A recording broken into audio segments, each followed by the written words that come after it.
Hello दोस्तों, नमस्कार। स्वागत है हमारे यूट्यूब चैनल पे अंकुश यादव 3805 चैनल पे। दोस्तों सभी बहनी भाइयों लोग से जय माता जी। चलत है एक बहुत प्यारा कहारवा नाच गीत सुनावे दोस्तों।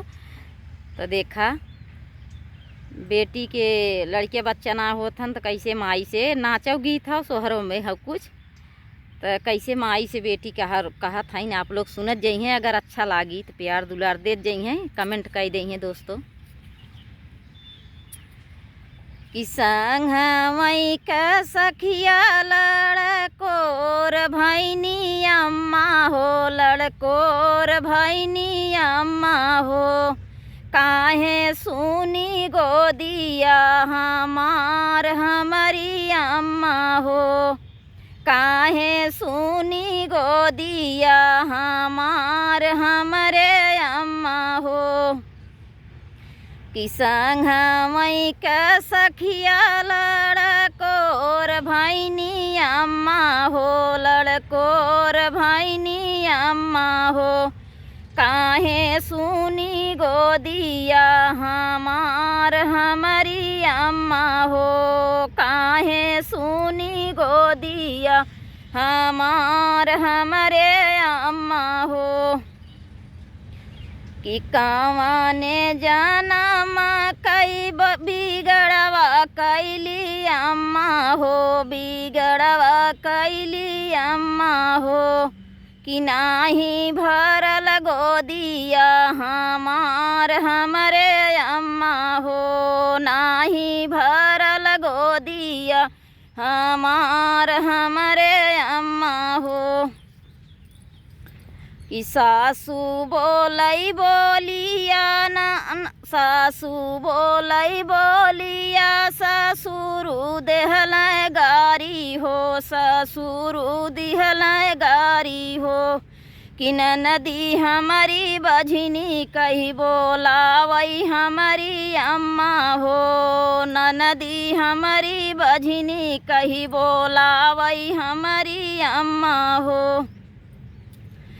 कि सासू दिहलिन गरिया ना, ससुर बोले बोलिया हो, ससुर बोले बोलिया हो। नदी हमारी बझनी कही बोलावई हमारी अम्मा हो, नदी हमारी बझनी का नौआ धरई अम्मा हो। कि संगमई का सखिया सब लड़कोर भैनी अम्मा हो, लड़कोर भैनी अम्मा हो। काहे सुनी गोदिया हमार हमारी अम्मा हो, काहे सुनी गोदिया हमार हमारी अम्मा हो।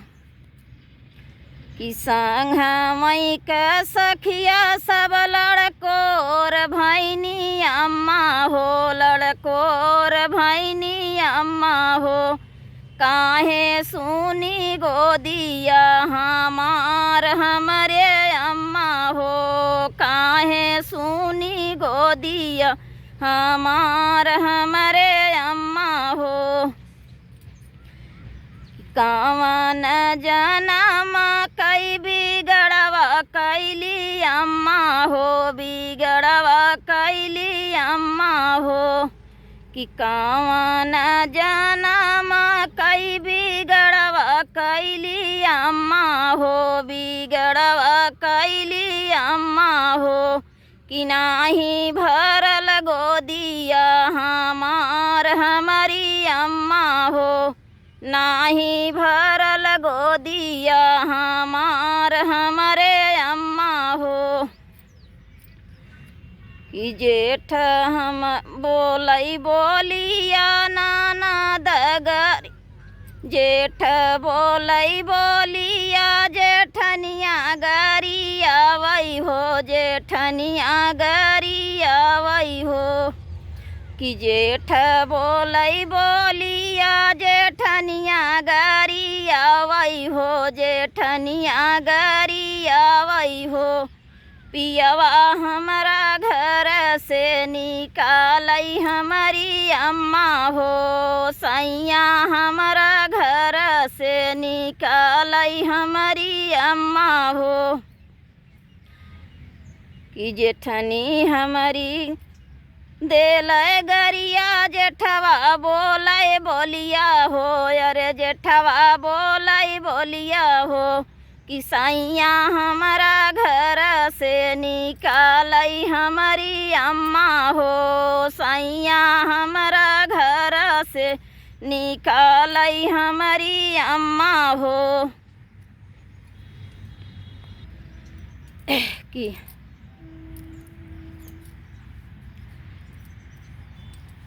संग मैं का सखिया सब लड़कोर भैनी अम्मा हो, लड़कोर भैनी अम्मा हो।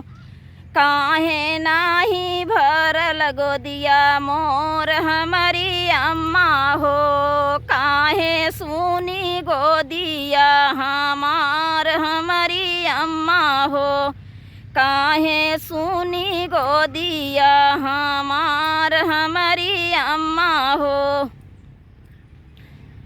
कि देवर बोलई बोलिया ना देवरानी देली निगारी हो, देवरानी देली निगारी हो। कि देवर बोलई बोलिया देवरानिया देली निगारी हो, देवरानिया देली निगारी हो। लोगवा हमें बाझिन कही बोलावई हमारी माई हो, लोगवा हमें बाझिन कही बोलावई हमारी माई हो, लोगवा हमें बाझिन कही बोलावई हमारी माई हो। कि जाना मत जहरवा दई के मारे हो तू हो माई हो, तू मारे हो तू माई हो। ई है दिनवा देखई के ना मिलतई हमारी माई हो, ई है दिनवा देखई के ना मिलतई हमारी माई हो। नान्हा मई जहरवा दई के मारे हो तू हो अम्मा हो, अरे मारे हो तू हो अम्मा हो। ई है तनवा सुनई के ना मिलत हमारी अम्मा हो, ई है बोलिया सुनई के ना मिलत हमारी अम्मा हो। कि संग मई का सखिया सब लड़कोर भैनी अम्मा हो, लड़कोर भैनी अम्मा हो। काहे सुनी गोदिया हमार हमारी अम्मा हो, काहे सुनी गोदिया हमार हमारी अम्मा हो। तो बहुत प्यारा सोहर में कहरवा नाच गीत है दोस्तों, आप लोग सुनत जाइए। अगर अच्छा लगी तो प्यार दुलार दे जाइए, कमेंट में बताई देइए। जय माता जी दोस्तों।